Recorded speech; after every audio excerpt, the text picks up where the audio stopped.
Good afternoon, everybody. Magandang hapon po sa ating lahat.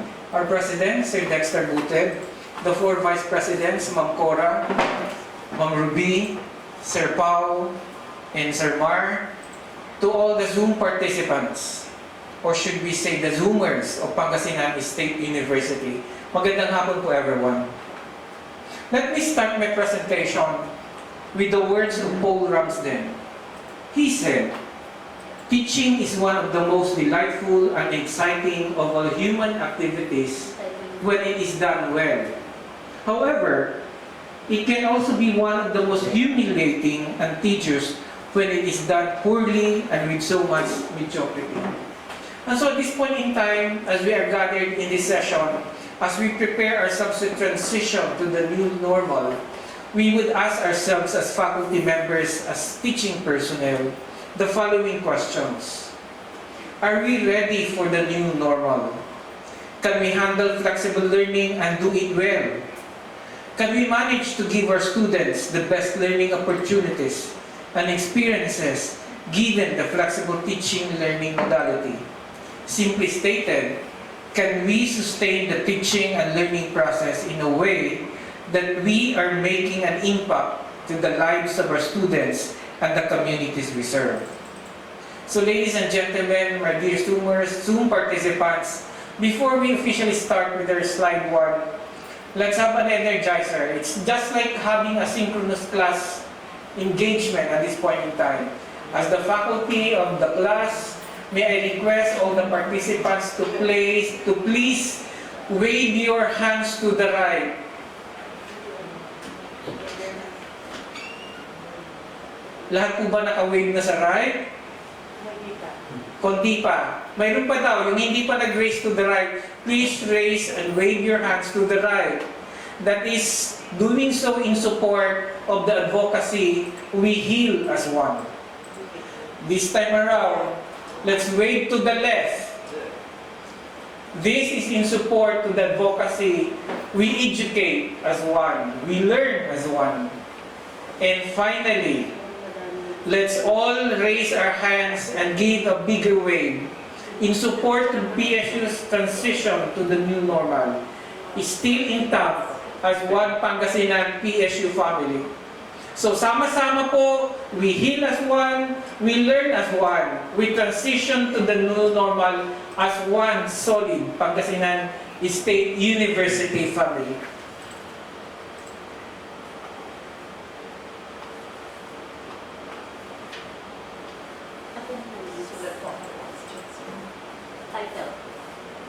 So let's go to the premise of flexible learning. What I'm presenting to you now is the basic premise. And the basic premise is that we respond to our learners' needs in terms of place, pace, process, products of learning.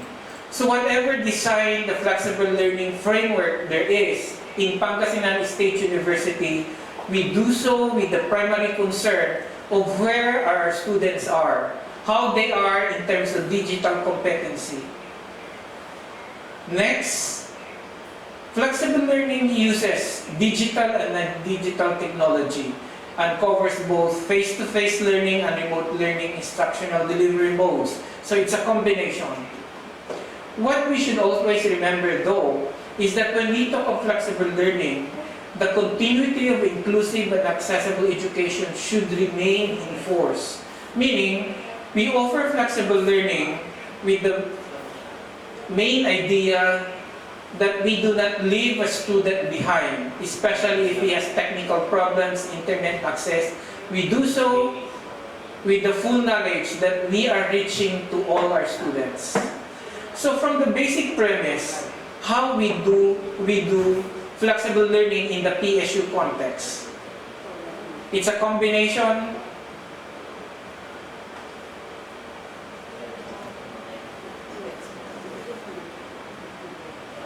The PSU context for flexible learning is basically anchored on two major assumptions.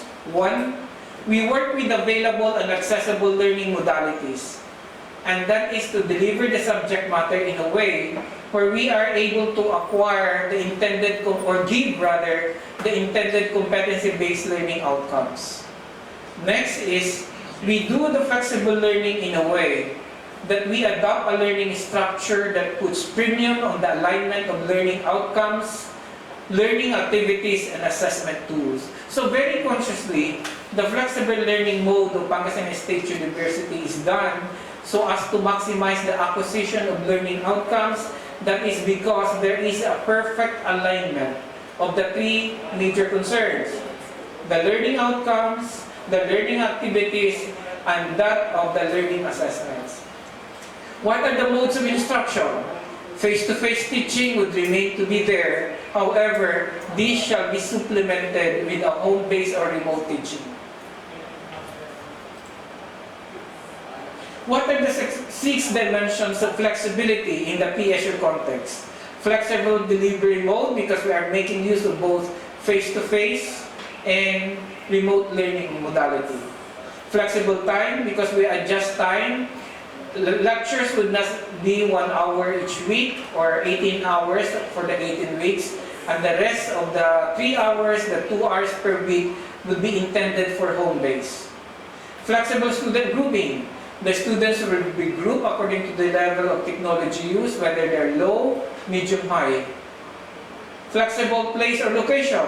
The delivery of lesson is a combination of residential, in-campus, and home-based or off-campus. Flexible assessment tools. We ensure that the assessment tools used are appropriate depending on the kind of modality. So if we transition to home-based, the learning assessment tools to be used are appropriate for home-based learning activities. And finally, number 6, it's a flexible home-based space. It is because the students work collaboratively and can continuously communicate with each other while at home. So what are the components of flexible learning in PSU context? In terms of technology, in terms of content, assessment, grading system, and assessment. So how do we now wrap up and characterize the kind of flexible arrangement we have in the university? We always are very consciously guided that the new normal is not simply about technology online tools. It's not simply having the tools ready and the technology made available. It's a question of how flexible, how each person can confidently adapt and transfer and transition and shift to the different modes of learning are working. And this we refer to both the faculty and students being able to navigate the digital world because they were trained and they were exposed to training sessions where they learned how to do things correctly and functionally. Now let's go to the flexible learning general guidelines. The systems, we actually have 7. I will not go into the details of all the 7. Let me just highlight the more critical ones. Number 1, the systems and procedures for the transition to flexible learning shall be disseminated to all students, teaching, and non-teaching staff. Meaning to say, everyone is fully aware of what flexible learning is, how it is working, how it should work, and how do we guarantee that it's working alright. Number 2, the faculty shall base his or her teaching learning design on the student's preference of learning materials. Meaning to say, we adapt to whatever the circumstances of the students are. If they belong to the low-tech group, then so be it. If they belong to the high-tech group, then so be it. Correspondingly, we adjust the kind of arrangements we tailor fit for these students. The faculty shall submit a progress report per class to his or her department chairperson. That's a form of monitoring to ensure that everything is turning out well in the remote teaching modality. The department chairperson shall monitor his or faculty regularly. The department chairperson shall conduct coaching or mentoring to address the concerns and issues encountered by the faculty. The faculty shall submit a portfolio for each subject. The faculty and students shall have intensive training to ensure their readiness for the use of learning management system. In other words, what we are trying to do in items 6, 7, and 8 is to ensure that all faculty and all students are doing the right job at the right time, at the right place, and the right manner. And finally, final examinations for the graduating students for the first semester shall be scheduled 1 month before the final examination, just to ensure that if there are still problems along the way, they will be given due intervention and the hope and aspiration that they will be graduating as scheduled. So what happens during the face-to-face engagement and interaction? During the first day of the face-to-face, the faculty members shall have a class orientation focused on the following. I don't have to mention the items to be oriented on, but these are the very critical information which the students should know to guide them through as they conduct the home-based learning modality. The faculty shall conduct a survey, and from the results of the survey, the students will be grouped whether they belong to the low, slow technology level, moderate, and then high. And from this grouping, correspondingly, the kind and the nature of work activities, classroom assignments will be given in response to their given sectioning or grouping. For the succeeding days of the face-to-face, the faculty shall return the complete instructional delivery plan. The faculty shall provide the packaged copies of modules, modified modules, laboratory manuals. In other words, all the learning resources should be fully given to all the students so that when they stay at home for their work, they are provided and are guided with the right materials to type them through so that they could work efficiently and effectively following the instructions of the faculty. If the schedule falls on a holiday, then an arrangement should be made. If the schedule falls at a time when the faculty is scheduled on official business, arrangement should also be likewise made. Attendance of the students. Let's now go to the safety protocol guidelines for face-to-face. Remember, this is no longer the ordinary face-to-face we had before in COVID. This is under a pandemic crisis situation, so there has to be put in place very definite safety protocol guidelines. First, attendance of the students shall be strictly monitored. A seat plan shall be prepared so the students would sit on the same seat from the first class to the last class. Mobility is minimized. Only the teachers would transfer from one room to the other. Checking of the attendance of the students will be done through the seat plan. So we don't have to make use of attendance checking for how many minutes. Remember, we are using just an exclusive 1-hour time period each meeting. The faculty of the first period shall be responsible for the opening of the classroom. In the case the student is unwell, the faculty shall immediately assist and direct the students to the campus clinic.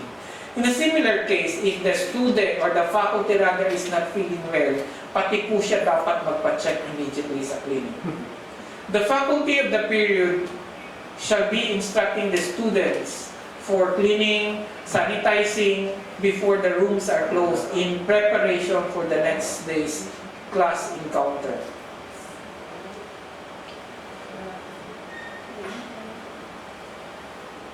So what are the guidelines of the home base? Very briefly, the faculty shall orient the students on the functional use of the learning management system of the university. We don't leave them on their own trying to do the navigation, experimenting how it works. We would like to assure everyone that when the students stay at home, they know how to do the thing, they're doing it right, and they generate the required learning outcomes intended for the said activity. The faculty shall prepare the schedule of the conduct of synchronous online delivery mode, just like what we are doing now, which is a simulation of a synchronous class engagement. The faculty would anticipate to the students the schedule for the conduct of synchronous online delivery, so that each time period would be conducted by only one class and by only one faculty. Essentially, this will avoid overlapping of schedules. The faculty, this is the most critical, I believe, since we are doing it the first time. The faculty shall always have the etiquettes and maintain professionalism during online classes, such as, but not limited to the following concerns: observe the proper dress code, appropriate use of language and tone, Use of sarcasm, humor, and or the posting of offensive jokes is heavily discouraged. In fact, it is not supposed to be done at all. Issues of privacy and information sharing outside of class should be carefully attended to, and courteous and respect in all forms of communication. Cyberbullying is a big no. All faculty-made instructional materials shall be evaluated at least at the department level, meaning to say the quality of materials given and used in one campus is of the same quality as that of being used in other campuses as well. And finally, number 9, the faculty shall avoid giving negative online feedbacks. Huwag ko pong magalit online. Magkaroon ng konting tolerance, patience, and do the pagtitimpe at most so that the faculty will not be public, and the students will not be publicly humiliated. Remember, kung naka-online, it's being viewed publicly. In number 11, the faculty shall allow flexibility on the student's choice of delivery mode to provide all the learning exposure. You do not impose upon the students, but you ask and consult the students.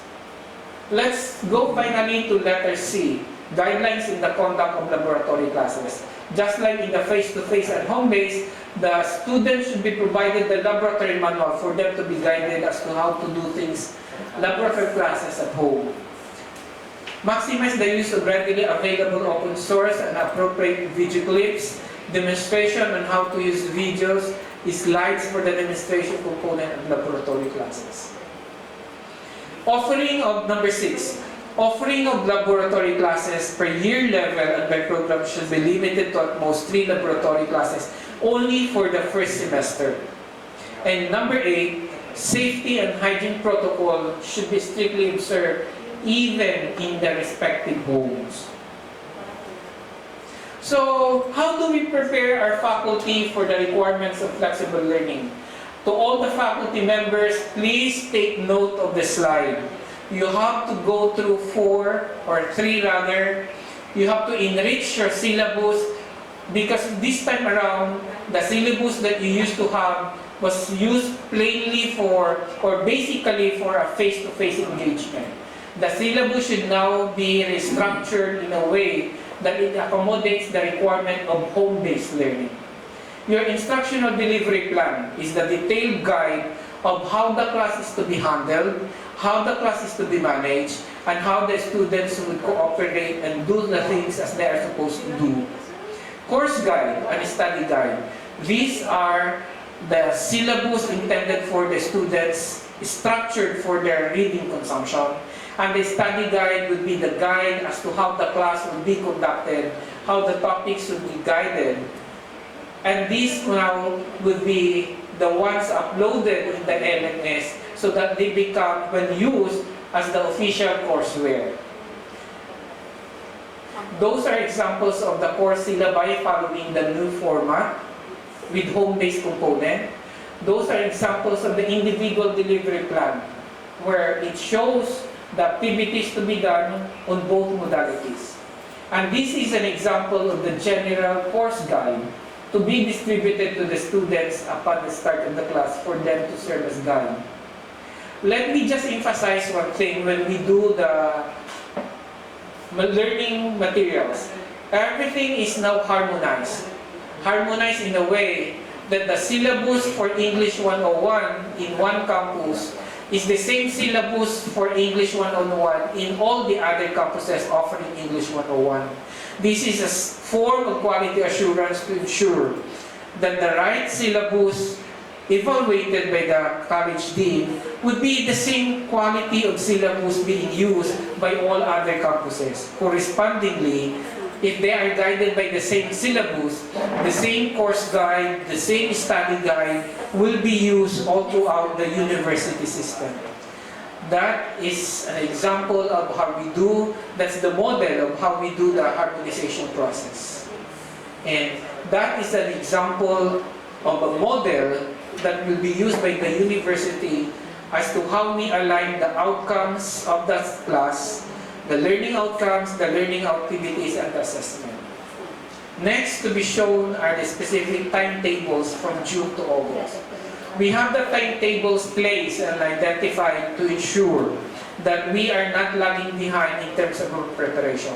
And finally, to ensure as well that when September 1 comes and when the opening starts, everything is in place and every step of the way, everything would turn out to be smooth and serene. Ladies and gentlemen, thank you all the Zoomers, and we hope to end this ride, this session, with the renewed commitment that as we go and as we transition to the new normal, hindi po tayo magbibitaw sa isa't isa and we draw support from each other. Thank you so much.